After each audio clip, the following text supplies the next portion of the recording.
Hi hello everyone, welcome back to my YouTube channel. ಇವತ್ತಿನ ಈ ವಿಡಿಯೋದಲ್ಲಿ ಪುಷ್ಪ 2 ಮೂವಿಯ ರಿವ್ಯೂ ಮಾಡ್ತಾಯಿದ್ದೀನಿ.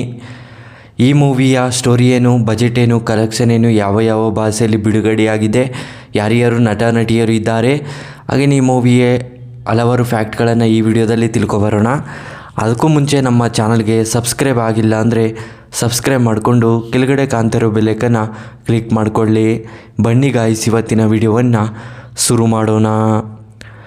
ಮೊದಲು ಈ ಮೂವಿಯ ಮೇನ್ ಲ್ಯಾಂಗ್ವೇಜ್ ಬಂದು ತೆಲುಗು ಆಗಿದೆ. ಹಿಂದಿಯಲ್ಲಿ ಡಬ್ ಆಗಿದೆ, ತಮಿಳಲ್ಲಿ ಡಬ್ ಆಗಿದೆ ಅಷ್ಟೇ, ಇನ್ಯಾವುದೇ ಭಾಷೆಗಳಲ್ಲೂ ಡಬ್ ಆಗಿಲ್ಲ ಅಂತ ಹೇಳಬಹುದು.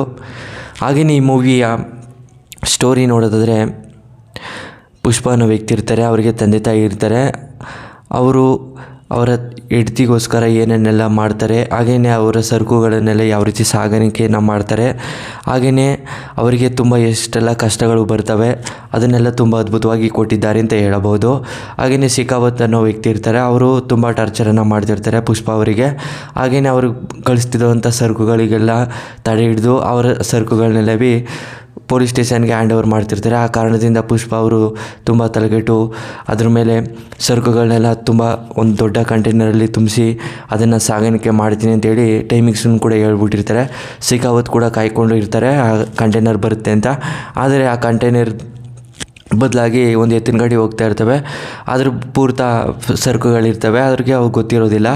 ಆವಾಗ ಎತ್ತಿನ ಗಾಡಿ ಕಳಿಸ್ಬಿಟ್ಟಾಗ ಅವ್ರಿಗೆ ಗೊತ್ತಾಗುತ್ತೆ ಅದು ಸರಕು ಅಂತ. ಆವಾಗ ಪೊತ್ತೆ ಅವರು ಹಿಡಿಯೋಕ್ಕೆ ಅಂತ ಹೋದಾಗ ಅವರು ಎಲ್ಲನೂ ಕೂಡ ದಾಟ್ಬಿಟ್ಟು ಹೊರಟೋಗಿರ್ತಾರೆ. ಅದರಿಂದ ಶಿಖಾವತ್ ತುಂಬ ಕೋಪ ಮಾಡ್ಕೊಂಡಿರ್ತಾರೆ. ಹಾಗೆಯೇ ಈ ಕೋಪದ ಕಾರಣದಿಂದ ಅವರ ಒಂದು ಸರಕುಗಳನ್ನೆಲ್ಲ ಫಸ್ಟೇ ಒಂದು ಆಲ್ರೆಡಿ ಇಟ್ಟಿರ್ತಾರೆ. ಆ ಸರಕುಗಳನ್ನೆಲ್ಲ ಬ್ಲಾಸ್ಟನ್ನು ಮಾಡಿಸಿ ಎಲ್ಲನೂ ಕೂಡ ಪುಷ್ಪ ಮೇಲೆ ಎತ್ತಾಕ್ಬಿಡ್ತಾರೆ. ಹಾಗೆಯೇ ಪುಷ್ಪ ಮೇಲೆ ಕೇಸ್ ಕೂಡ ಆಗುತ್ತೆ. ಹಾಗೆಯೇ ಅವರ ಫ್ಯಾಮಿಲಿ ಒಂದಾಗುತ್ತೆ, ಪುಷ್ಪ ಅವ್ರ ಫ್ಯಾಮಿಲಿ ಎಲ್ಲವೂ ಕೂಡ. ಹಾಗೆಯೇ ಸ್ಟೋರಿ ಕೂಡ ಎಂಡ್ ಆಗುತ್ತೆ. ಹಾಗೆಯೇ ಪುಷ್ಪ 3 ಬರುತ್ತೆ ಅಂತಲೇ ಹೇಳಬಹುದು. ಹಾಗೆಯೇ ಈ ಮೂವಿಯ ಡೈರೆಕ್ಟರ್ ಬೈ ಶಿವಕುಮಾರನ್. ಹಾಗೆಯೇ ಈ ಮೂವಿಯ ರನ್ನಿಂಗ್ ಟೈಮ್ ಬಂದು 200 ನಿಮಿಷಗಳ ಕಾಲ ಈ ಮೂವಿಯನ್ನು ತುಂಬ ಅದ್ಭುತವಾಗಿ ಕೊಟ್ಟಿದ್ದಾರೆ.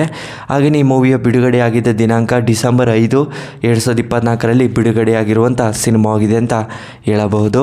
ಹಾಗೆಯೇ ಈ ಮೂವಿಯ ಬಾಕ್ಸ್ ಆಫೀಸ್ ಕಲೆಕ್ಷನ್ ನೋಡಿದ್ರೆ 1800 ಕೋಟಿ ಕಲೆಕ್ಷನನ್ನು ಮಾಡಿದೆ. ಬಜೆಟ್ ನೋಡಿದ್ರೆ 500 ಕೋಟಿ ಬಜೆಟನ್ನು ಹಾಕಿದ್ದಾರೆ ಅಂತ ಹೇಳಬಹುದು. ಹಾಗೆಯೇ ಈ ಮೂವಿಗೆ ಹಲವಾರು ಕಡೆಯಿಂದ ರೆಸ್ಪಾನ್ಸ್ ಸಿಕ್ಕಿರುವಂಥ ಸಿನಿಮಾ ಆಗಿದೆ ಅಂತ ಹೇಳಬಹುದು.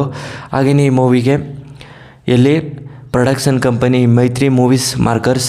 ಹಾಗೆಯೇ ಈ ಮೂವಿಯ ಹಲವಾರು ಕಡೆಯಿಂದ ರೆಸ್ಪಾನ್ಸ್ ಸಿಕ್ಕಿರುವಂಥ ಸಿನಿಮಾ ಆಗಿದೆ. ಹಾಗೆಯೇ ಈ ಮೂವಿಯ ಸ್ಟೋರಿ ನಿಮಗೆ ಇಷ್ಟವಾದರೆ ಶೇರ್ ಮಾಡಿ, ಲೈಕ್ ಮಾಡಿ. Thanks for watching.